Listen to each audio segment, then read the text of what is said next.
Muy buenas a todos.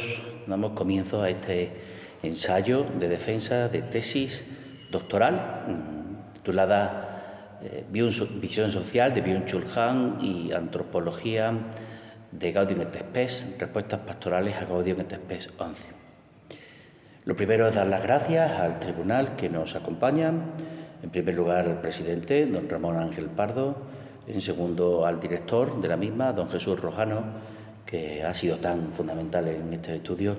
Desde el germen mismo, pues fue él quien me presentó al autor de referencia, Byung-Chul Han, hasta la finalización con las últimas aportaciones en estos días. Darle las gracias a los vocales, a don Miguel López Valera y a don José María Pérez Navarro y, por supuesto, al censor de esta tesis, don Gonzalo Tejerina, por el esfuerzo tan grande que supone pues, leer una tesis y prepararla en este tiempo para este tribunal, para estas circunstancias que nos rodean. En segundo lugar, dar las gracias, por supuesto, a los obispos, a don José Ángel, que fue el que confió en mí en un primer momento, en este tiempo, para continuar la tarea que don Juan José Asenjo pues me invitó a llevar a cabo y que hoy espero que él vea culminada con satisfacción. A don Ramón Valdivia, que nos acompaña, y por el cariño que me ha mostrado, y a don Teodoro León, que además él sabe que fue el primero que leyó cosas mías y que de esa confianza depositada me ha traído hasta aquí. Por supuesto, darle las gracias a mi familia, a mi padre, a mi hermana, que hoy están con nosotros, a mi hermano, a mis cuñados y a mis sobrinos que no han podido venir. Darles las gracias a mi madre, que está en el cielo, a mi tío Faustino, a mi prima María, de un modo especial en estos días, igual que a mis abuelos y el resto de familiares que desde el cielo pues, me acompañan. Darle las gracias a los amigos presentes y darle las gracias a Dios, aunque en este punto me detendré más al final.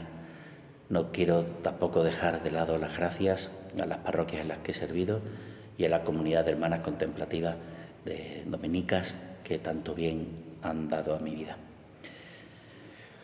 Lo primero en este análisis es pues, presentar cómo hemos llegado a esta tesis.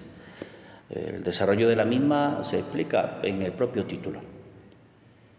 Comienzo esta tesis, estos estudios, leyendo un montón de libros, entre los cuales destaca uno sobremanera, de Byung-Chul Han, La sociedad del cansancio.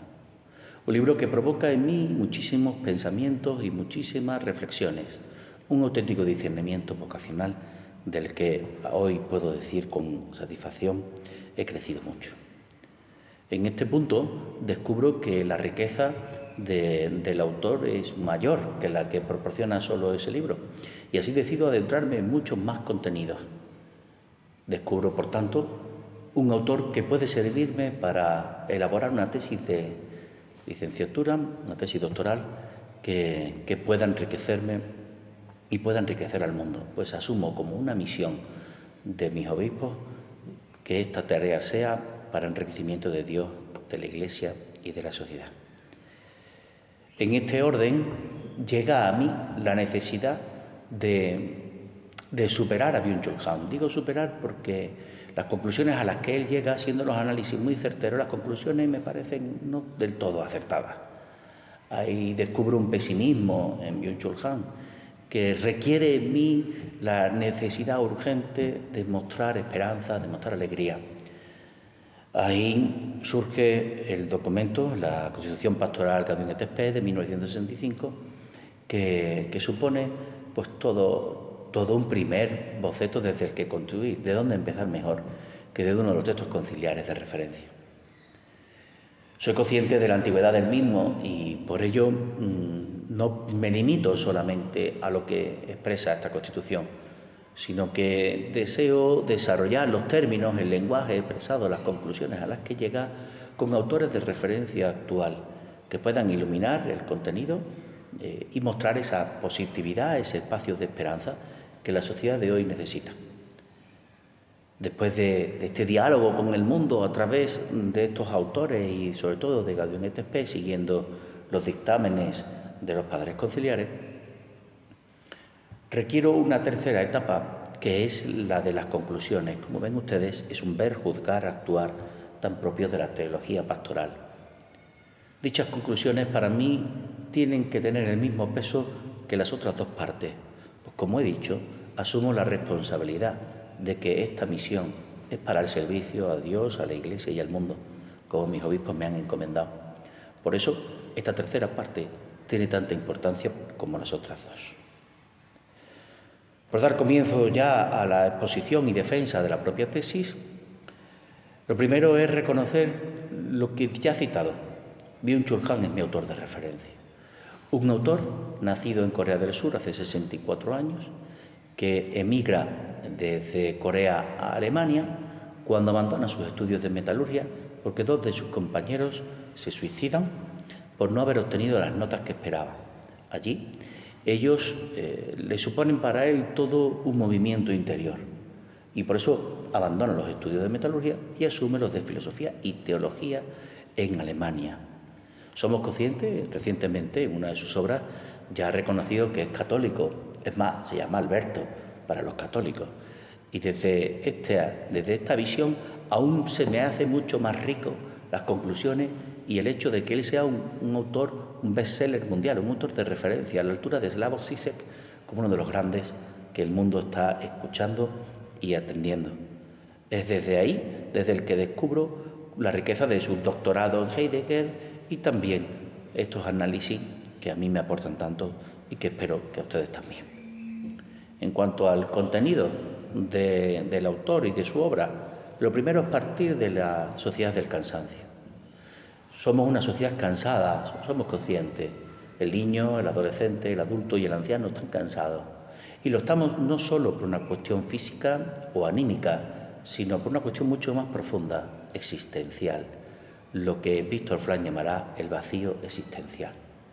En esta línea descubro que hay todo un trasfondo de sociedad del rendimiento, donde Foucault o Bentham hablaban de una sociedad del control, donde una autoridad superior conseguía que todo el mundo siguiera sus órdenes.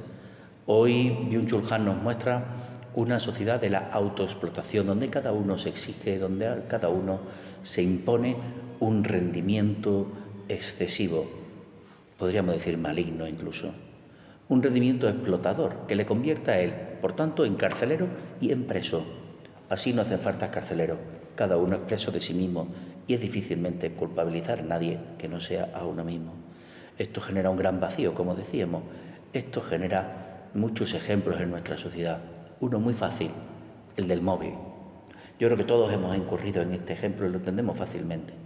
Mientras nuestra generación conoció la liberación que suponía pasar de un teléfono fijo a un teléfono inalámbrico, en la actualidad nos encontramos que el teléfono inalámbrico ha dado pie a lo que conocemos como un smartphone, que es en sí todo un elemento de esclavitud.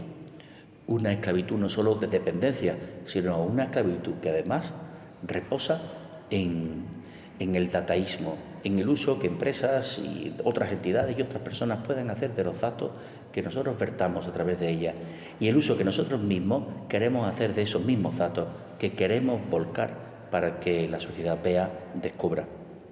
Es en este punto donde hallo una pérdida de narración, una pérdida de libertad, una pérdida de futuro. Es el dataísmo con una enorme presencia en la sociedad digital. Eso que llamará Byung-Chul Han windowing, que es aprender a ver el mundo desde las windows, desde las ventanas. Somos una sociedad que mira el mundo de la ventana. Esto es muy fácil de entender. En los propios conciertos, la gente utiliza el móvil para ver el mundo, para ver el concierto. Pero siendo eso así, y es una metáfora de la vida perfecta, hay mucho más contenido detrás de la misma. Pues nosotros mismos vemos las relaciones humanas, vemos a las personas, entendemos y conocemos a las personas a través de lo que ellos muestran, no a través de lo que son. Es un filtro que censura todo lo malo y que optimiza todo lo bueno. Es el homo economicus, esa visión del hombre económico que busca los beneficios y que aleja las pérdidas. Es la sociedad del descarte a la que Papa Francisco hace tanto alusión. Esto da pie a una sociedad pornográfica. Pornográfica no solo en cuanto a la subsexualización, sino pornográfica en cuanto al uso de la persona como un elemento de consumo, nos mostramos en un elemento consumible, atractivo a los demás, o que busca al menos ser atractivo, busca ser comprado por otros, así busco aquello que a otros pueda interesar y renuncio a aquello que pueda no interesarle.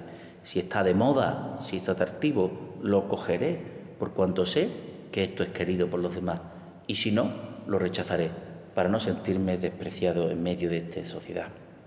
Es la sociedad del dopaje, es la sociedad del infierno del igual, donde todo me sabe igual, donde todo se muestra igual. Qué difícil es encontrar la singularidad a la que Dios nos ha llamado cada uno de nosotros.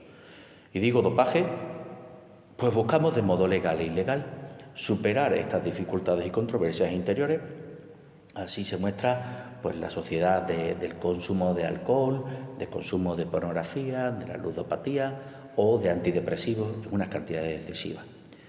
Todo esto desemboca en una sociedad paliativa que rechaza todo el dolor. Esta obra que escribe Byung-Chul Han después del COVID nos muestra cómo dimos la espalda al dolor del COVID, a todas las muertes, y quisimos coger con toda esa fuerza pues los aplausos y esa positividad. No queríamos ningún tipo de negatividad. Todo esto nos muestra finalmente una crisis de gratificación. Nada nos llena, nada nos satisface, nada nos colma, nada verdaderamente es satisfactorio para nadie, nada nos es grato. Y una pérdida de narración. Como decía, esto es un elemento precioso que trataremos después en las conclusiones y que encuentra su solución en la demora contemplativa. Ante esta sociedad de Byung-Chul Han, necesito urgentemente dialogar con ella, sobre todo por darle esperanza. Digo dialogar y no tanto juzgar, como dirá en los parámetros de ver, juzgar, actuar, la misma metodología, porque creo que hay mucha más riqueza en este elemento de diálogo mutuo, de encontrar mi verdad y tu verdad y llegar a puntos donde verdaderamente descubramos la gran verdad en común. Un término utilizado en Gaudium et Spes, que como decía, reconozco que es un documento de 1965 y por tanto ya tiene su antigüedad, pero que a día de hoy se muestra con una enorme riqueza. Riqueza que se fundamenta en la colegialidad de su redacción, de hecho en la propia historia de la redacción. Se muestra por supuesto en el contenido de la misma, al que haré mención después. Se muestra en esta misma línea en todo lo que significa que estamos en una tercera fase de recepción de la tesis. Estamos ante la presencia de un documento, pues como decía, también en la recepción en la que nos encontramos de este documento conciliar, en esta tercera fase, es fundamental. Con la tos estoy fatal. He tenido que cortar, perdón, porque el vídeo saldrá un poquito así. Dicho esto, también me parece un libro de referencia actual como muestran los propios autores, ¿no? Sepué, Teobal y tantos otros están volviendo a Gaudium et Spes en esta tercera fase de recepción que decía, y que la Conferencia Episcopal, como he citado, pues a día de hoy atribuye. En este punto descubrimos un contenido que para nosotros es revelador. Es un documento, es el primer gran documento donde la Iglesia dialoga con el mundo. ¿Y cómo nos vamos a empezar el diálogo desde el principio? En un segundo aspecto, que me parece fundamental y de enorme riqueza, es todo el patrimonio cristológico que esta tesis nos regala, que este documento nos regala. Es toda una iluminación del hombre a través de Cristo, que hoy nos permite cargarnos de esperanza. Finalmente es el documento donde podemos interpretar cuáles son esos elementos que a nivel político, a nivel de todos los niveles económicos incluso, pues tiene la Iglesia que aportar al mundo.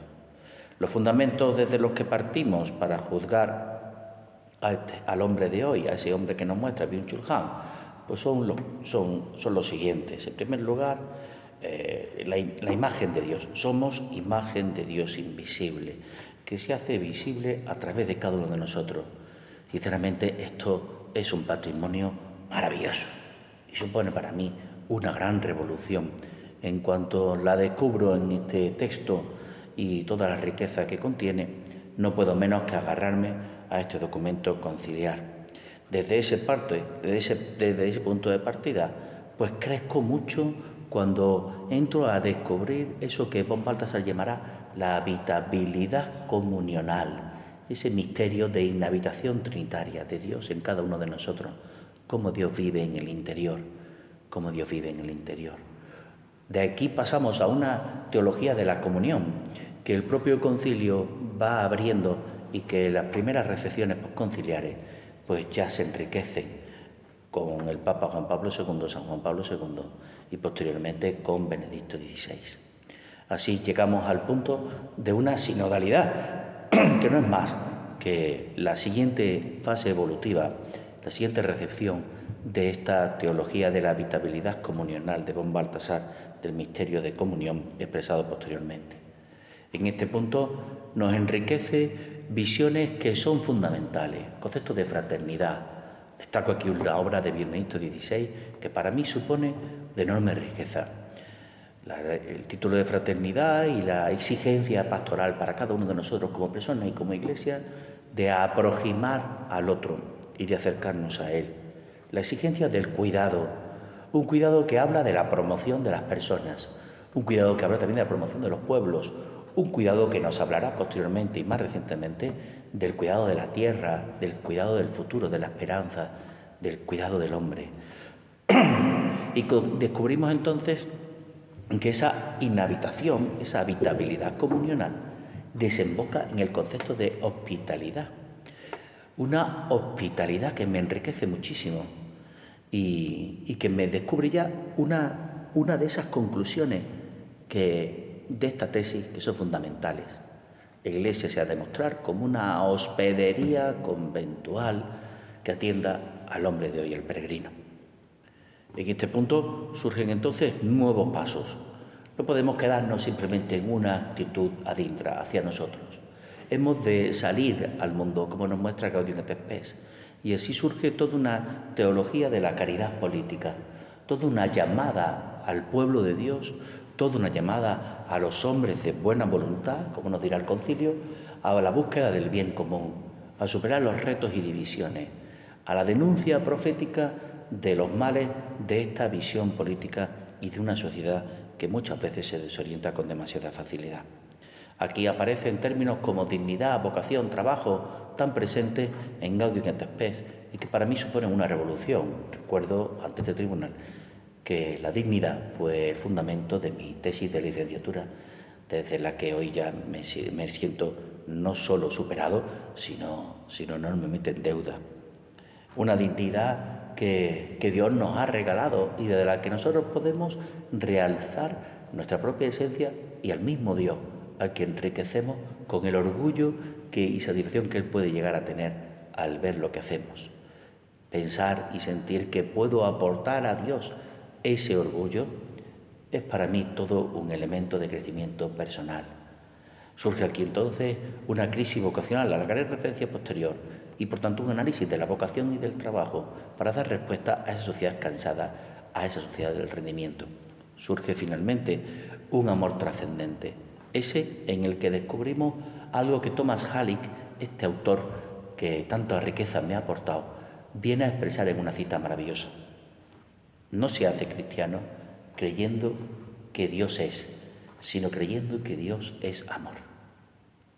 Creo que esto es de una total exigencia ante el hombre de hoy, que por desgracia se siente desorientado en su forma de amar. Este es uno de los elementos más críticos, con los que soy más crítico con Byung-Chul Han. Básicamente no porque lo que diga está mal, sino porque no habla plenamente de un amor positivo, de un amor esperanzador, de un amor realizador, de un amor trascendente, de un amor que desde una mística, desde una vida contemplativa como él viene a defender con tanta fuerza y tanta vehemencia, podría hoy iluminarnos muchísimo como sociedad y como iglesia. Descubrimos así esa semilla de Dios que es el amor que nos muestra Balthasar en su obra Solo el amor es digno de fe. Ante todo este aprendizaje al que he podido llegar, me sitúo en un actuar, en esas conclusiones, compromiso personal con el mundo, con mi iglesia y con Dios. Descubro aquí esta cita de 1 de Juan 4:19, donde el actuar de Dios es amar. Qué importante es para nosotros descubrir que nuestro actuar debiera ser ese, un actuar de Dios. Primera conclusión. Nos situamos ante una iglesia cansada. Esa iglesia en la que nos preocupamos por tantas circunstancias, tantos devenires, nos preocupa tanto el número de personas y de fieles que estamos cayendo en un derrotismo peligroso, pero que no sabemos muchas veces bien fundamentarlo. Actualmente, los libros más recientes, como el de Antonio Ávila, El cansancio del clero, o el de Gerard de Cour, Sacerdotes rotos, están mostrando esta denuncia. Con un poquito más de antigüedad, tiene ya 2 años, la obra de Pascal Idé, Le Burnout, La maladie d'Idon, supone para mí todo un elemento de reflexión. Qué enorme riqueza supuso para mí compaginar esta visión de la maldición del don de Pascal Idé con el texto de Sacerdotes rotos de Gerard de Cour, con este último de Antonio Ávila. Ahí descubro que la crisis vocacional, la crisis de los sacerdotes, el cansancio de los sacerdotes, extensible a los catequistas y a otros responsables dentro de nuestra iglesia, incluso me permito decir que hasta de los obispos, es un cansancio que no tiene que ver con el cúmulo de tareas. No tenemos ningún problema, como demuestran los estudios que se hicieron en Francia por la Conferencia Episcopal hace varios años. Los sacerdotes no tienen problemas por multiplicación de tareas y estoy convencido que el resto de responsables tampoco. Nuestra grave crisis no está en todo lo que hacemos, sino en que lo que hacemos demasiadas veces nos deja vacíos. Damos todo lo que tenemos, volcamos todo lo que tenemos, porque en aquel que encontramos lo que vemos es mero consumo sacramental muchas veces, una búsqueda sencilla de aquello que piadosamente o tradicionalmente pues la Iglesia me ha dicho que he de buscar, pero sin profundidad, sin lo que Byung-Chul Han llamará gravedad, ¿no? Pues ese aprender a reposar las cosas, ¿no? Creo que aquí hay todo un elemento de discernimiento. Un segundo aspecto, una iglesia peregrina y hospedera. Como decía, creo que necesitamos recuperar esta visión que el Camino de Santiago nos ofrecía, ¿no? Esos conventos, esas comunidades conventuales que abrían hospederías para atender a los peregrinos que iban buscando un fin. Es la pérdida de narración, a la que haré alusión también en otra de las conclusiones. La necesidad fundamental de recuperar en el hombre el sentido de un inicio y de un final, el sentido de un camino, de una trayectoria. Esto es el peregrinar. Abandonando esa imagen de turista que el hombre de hoy, por desgracia, muchas veces tiene, que va de paso, que no se compromete con nada, que simplemente está oteando el horizonte y que no se vincula. Ese que está consumiendo el mundo por el que está, pero no participando del mismo. Como dirá el Papa Francisco, es un balconear la vida. Esta llamada al turista para que dé paso al peregrino es para nosotros una llamada al monje, que dirá Cabano, y que tiene tanta riqueza hoy en los estudios. Estas parroquias son en sí mismos un hospital de campaña que da respuesta a esta sociedad. Damos así paso a una relación, a un coloquio con la Iglesia y el Estado, en el que descubrimos 3 elementos que son muy fundamentales. Uno, la crisis de representación. Nadie nos representa, nosotros mismos nos presentamos. Lo que Byung-Chul Han dirá, cada uno es sacerdote de sí mismo, se monta su propia religión, su propio credo, sus propios planteamientos, esa sociedad del supermercado, donde uno va cogiendo aquello que uno va queriendo y va descartando aquello que no le va interesando. Un segundo aspecto que me parece muy importante es la crisis de petocracia y retrotopía. Hemos caído, y también como Iglesia lo hemos hecho, y tendremos que hacer un ejercicio de lo mismo, en una visión democrática a partir de los vetos, donde no me importa tanto lo que quiero conseguir, lo que es bueno conseguir para todos, como que tú esto no lo consigas, o que yo esto no lo pierda, a mí esto que no me lo toquen, a ver si yo puedo conseguir que tal y que cual. Es petocracia y es retrotopía, como dirá Zygmunt Bauman en su obra póstuma Retrotopía. Somos una sociedad que ha convertido en utópico aquello que es retro, aquello que es antiguo, porque no es más en sí mismo que una idealización de elementos que ya no están presentes y que no se pueden defender por sí mismos. Y al final es un refugio al que acogernos, una triste cita de la que muchos han hecho vanguardia sobre Benedicto XVI y que no está completa, pues aunque es cierto que Benedicto XVI afirma que la Iglesia del futuro será a partir de pequeñas comunidades, también será una Iglesia en salida. esa iglesia que atiende al peregrino y que sale ante una sociedad multicultural y da respuesta ante un pluralismo religioso. Y esto es para nosotros todo un reto, pues nuestra iglesia española demasiadas veces incurre en el error de mirar hacia una iglesia nacional y no hacia una iglesia que se encuentra en un nuevo espectro social, donde ya no dialogamos con otros credos, ya dialogamos con otras realidades. Es esa obra de los numerosos altares de Peter Berger que me ha parecido tan relevante. En este punto, Christoph Theobald supone para mí pues uno de los autores de mayor referencia y de mayor riqueza. Es el autor de esa expresión maravillosa que debemos de ser barqueros, acompañar al hombre de hoy de un punto a otro, aprender a llevarlo desde esa vida activa a la vida contemplativa, desde esa visión mercantilista y deshumanizadora a una plenamente humanizadora, de esa visión del rendimiento a una visión de la vocación y de la riqueza interior, a una profundidad del hombre desde la superficialidad del mundo. Aquí llegamos finalmente a la conclusión que para mí pues supone pues la definitiva, claro, por eso lo digo para el final, es la conclusión de la importancia de la pasión. Una expresión que Byung-Chul Han utiliza para mostrar la importancia de la motivación, los elementos de interacción humanos que podamos tener, pero que para mí tiene mucha más fuerza, porque nos recuerda a esa pasión de Cristo. Byung-Chul Han como católico, no sé si voluntariamente o no, quiero pensar que sí, cuando habla de esta pasión motivadora, incide mucho en ponerla en mayúscula y lo expresa incluso literalmente. Pasión en mayúscula es el germen de una motivación fundamental. Es la necesidad de recuperar una de las teologías que hemos perdido, la del dolor.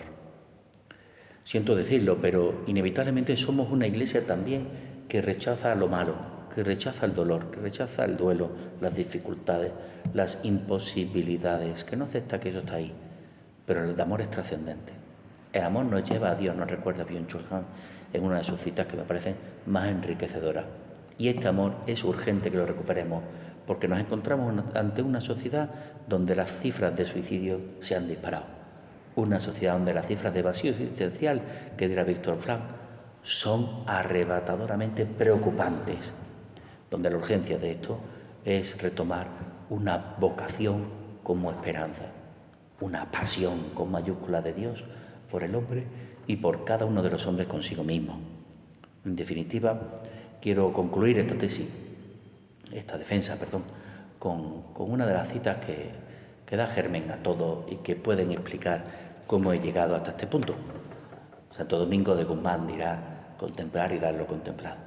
Qué importante es para mí, ha sido para mí, que todo este proceso es un proceso de interiorización, de contemplación personal, donde he ido contemplando en mí, en mi entorno, en mi vida, tantas cosas que me enriquecen y que hoy pretendo dar a los demás. Recuerdo finalmente cómo le di unos ejercicios a un convento de clausura y dando estos temas, pues mi pobre monja se movía mucho en su silla.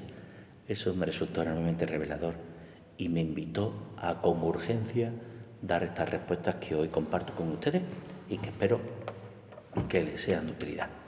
Espero que quienes veáis este vídeo pues os haya ayudado para entender un poquito lo que pasa en esta defensa de tesis, lo que he podido teorizar y compartir y la riqueza que contiene. Espero que en el futuro pues desemboque en un libro, espero que en el futuro pueda traducir esto en elementos que os sean útiles y os doy las gracias desde aquí ya por todo el bien que me habéis hecho, por haberme aportado tantísimo, porque bueno, en los tiempos del COVID este canal sirvió para vosotros y para mí. Supuso un enorme grado de exigencia y supuso también para mí un salto enorme de fe y de crecimiento personal. Y que bueno, espero que hoy vuestras oraciones y vuestra confianza hayan sido satisfechas y dadas por cumplir. Le doy gracias a Dios. Él ha confiado más que nadie en mí y me tiene aquí dándolo todo y dando todo esto. Quienes me conocéis desde siempre, espero que hoy estéis alucinando como yo, porque esto es posible. Ahora solo queda que todo vaya bien. Muchas gracias por Dios a todos.